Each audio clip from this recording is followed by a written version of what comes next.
L'info écho avec Capital. Le chiffre du jour, 1,3 milliard d'euros, c'est le montant des aides versées par le Fonds de solidarité mis en place par le gouvernement pour venir en aide aux commerçants. Cette somme a été distribuée à plus d'1 million d'artisans, d'indépendants et de petites entreprises. Cette aide a pris la forme dans son premier volet d'un virement sur le compte bancaire des professionnels de 1 500 euros.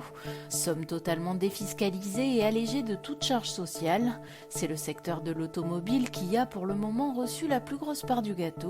Les commerces d'automobiles et de motos ont perçu pas moins de 230 millions d'euros.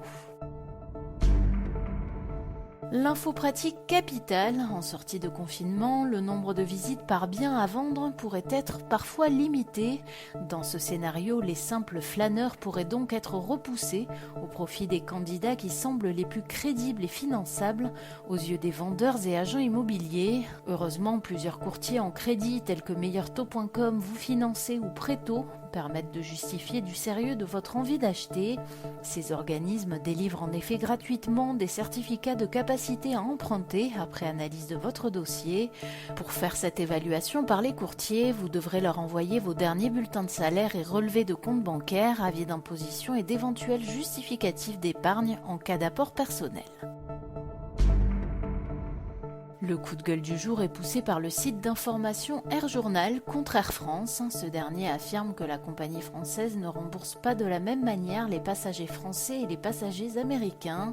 Ainsi, les Américains ou les Israéliens pourraient bénéficier d'un remboursement chez Air France, à la différence des Français qui se voient pour beaucoup imposer des bons d'achat valables 12 mois.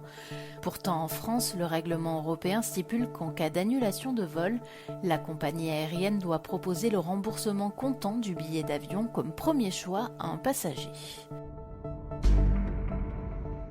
On termine avec les soldes d'été qui risquent très probablement d'être reportés. Mercredi, lors d'une audition à l'Assemblée nationale, Bruno Le Maire s'est dit ouvert à un décalage des soldes d'été qui doivent initialement démarrer le 24 juin prochain. C'est trop tôt, il me semble que ce n'est pas la bonne date pour les commerçants. Je suis ouvert à un décalage de la période, soit au début du mois de juillet, soit si certains le souhaitent, reporter encore plus tard après l'été, a lancé le ministre de l'économie. Plusieurs voix s'étaient élevées ces derniers jours pour un report du début des soldes d'été. C'était l'info écho avec Capital.